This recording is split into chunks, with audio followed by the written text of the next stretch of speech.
তো এখন হয়েছে আমার ক্লাসটা শেষ মাত্রই, জাস্ট নাও ফিনিশ হয়েছে। এখন বাজে হলো টাইম মানে 1:30। অনেক ভিড় ছিল কেন কি নেক্সট উইক এক্সাম। তো আমার ড্রেসটা চেঞ্জ, আপনারা ভাবতেই পারছেন মনে হয় ড্রেসটা কেমন করে চেঞ্জ হলো। আমি এবার চেঞ্জ করে এসেছি এই ভিডিওটার জন্য। এটা ট্রানজ্যাকশন ভিডিও আমার স্টুডেন্টে মানে করেছিল, 2জন স্টুডেন্টে মিলে কমপ্লিট করেছে। তো ওই দিন আমি এই ড্রেসটা পরেছিলাম, তার জন্য ভিডিওটা অ্যাড করার জন্য এই ড্রেসটা আবার পরেছি, কেন কি আজকে ফিনিশিং পার্ট ছিল। তো এখানে আমার অ্যাসিস্ট্যান্ট টিচার্স তারা।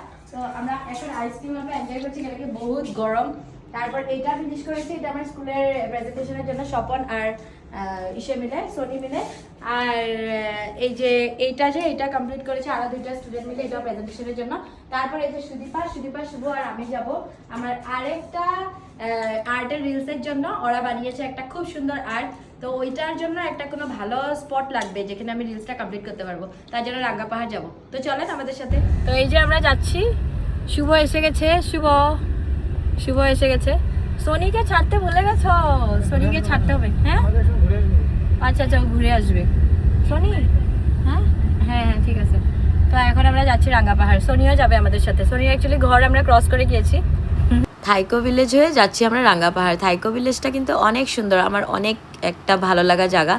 ও সবগুলো ঘরেই মানে দেখতে খুব সুন্দর। আমি অনেকগুলো ভিডিও থাইকো ভিলেজে বানিয়েছি আর রাঙ্গা পাহাড়েও বানিয়েছি। আমার অনেক আর্ট ভিডিও আর মিউজিক ভিডিওও বানিয়েছি। এই জায়গাটা আমার অনেক ভালো লাগে। আর এই হলো শুভ, আমি যেটা আগেও বলেছি।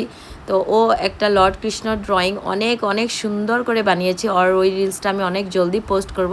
ও অনেক ট্যালেন্টেড স্টুডেন্ট আমার। এই সেই নিউ চার্চটা নতুন বানিয়েছে, তারপরে অনেক ফেমাস এই চার্চটা। তো এইখানেই আমরা আমাদের ভিডিওটা বানাবো। সোনিকে নিয়ে এসেছি। আর এই যে ওরা যাচ্ছে উপরে, মানে আপনারা তো ইজিলি দেখে নেন কোনো ভিডিও মানে আর্টেরও রিলস মানে, বাট যতটা ইজি দেখতে লাগে অনেক বেশি তার পিছনে মেহনত থাকে আমার স্টুডেন্টসদের। আমার হাজব্যান্ড এই যে ভিডিও করে দিচ্ছে, তো ওরা গিয়ে উপরে দাঁড়াচ্ছে। আর সোনি এখানে দাঁড়িয়েছিল, বাট সোনি পরে উপরে গিয়ে ওদেরকেও হেল্প করছিল ফোল্ড করার জন্য। এই যে এই ভিডিওটা আমি সুন্দর করে অনেক তাড়াতাড়ি পোস্ট করব। আর তারপর এই যে আমরা চলে যাচ্ছিলাম, এই যে সুদীপাও অনেক ট্যালেন্টেড, আর সোনি তো অলরেডি ট্যালেন্টেড আপনারা জানেনই। আর সোনিকে এখন ছেড়ে আমরা চলে যাব ঘরে। তো কেমন লাগলো ভিডিওটা জানাবেন কিন্তু। Happy Sunday.